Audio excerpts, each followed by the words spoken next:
GTA 3. Grand Theft Auto 3 was the third major entry into the Grand Theft Auto series, but fifth release overall, produced by DMA Design, now known as Rockstar Games. The game was released for the PlayStation 2 in fall 2001, and then for the PC roughly 6 months later. Following this, we also saw an Xbox release, and 10 years later there was an anniversary iOS and Android mobile version, which was released. And that featured improved graphics and controls. During the game's original release in 2001, the game quickly gained media attention due to the high violence content seen within the game. For example, many journalists criticised the title for rewarding the player for inciting chaos and violence. In a knee-jerk response, Walmart even invoked a policy to ID check any customers who chose to buy the game from their stores. In light of all this criticism, the Hauser brothers relentlessly defended the game, highlighting how it's all meant in a satirical manner and nothing serious, yet journalists remained adamant. Across the ocean, the game was even temporarily banned in Australia until the ban was lifted in December 2001. However, the game that was released in December 2001 was not the original version, for the version that was released was heavily censored and had an MA15 rating rather than the previous 18 rating. On top of this, the game quickly became the best-selling video game in the USA in 2001, which increased the media attention around the title drastically. By March 2008, the game had sold a total of 14.5 million units worldwide, and of course 2008 was Grand Theft Auto's major return, for it was the return of the series on next-gen consoles, and of course that marked a return to Liberty City, which had also been reimagined for the next-gen consoles. In combination, high sales and media attention led the game to be the recipient of various Game of the Year awards, indicating how well received the title was at the time. The general idea of the story was that the player jumped into the shoes of Claude Speed, a prison-broken hooligan who gets into multiple ties with local crime syndicates, including the Mafia and Triads. And as part of the game, you are required to incite carnage on foot, in car. You're tasked to kill people, to destroy things, to chase people, and there's also a host of side missions in which you can gain additional money outside of the main story arch. This included the paramedic missions, the vigilante missions, and who could forget the firefighter missions. These were spread across all three islands, for Liberty City itself was made up of 3 different islands: Portland, Staunton, and Shoreside Vale. It is from this point that we arguably see the true centerpiece of the game, which was its loose recreation of New York City, and that was Liberty City.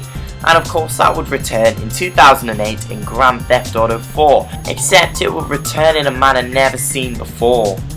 The GTA 4's Liberty City was completely reimagined and was probably one of the most accurate recreations of New York City we've ever seen in gaming. Despite this recreation, we did see the original Liberty City return in Grand Theft Auto Liberty City Stories, which came out on the PSP in 2005 and also went on the PS2 a couple of months later.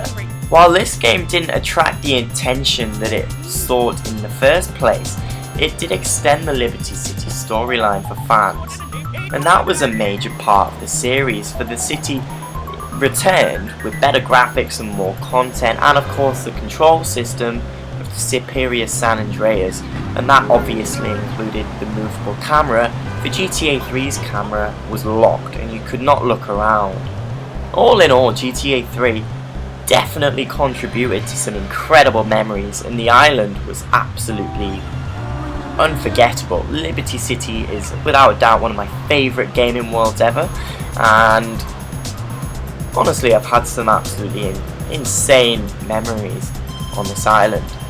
What I've absolutely loved is the fun of Liberty City was extended with the GTA 3 multiplayer mod, But that was also picked up in GTA Liberty City Stories on the PSP because the game was given a multiplayer mode. However, this only had traditional modes like Deathmatch and Team Deathmatch, and there was no proper free roam mode unless the players were friends and actually made a pledge not to kill each other, which was the intention of all multiplayer games on the Liberty City Stories game.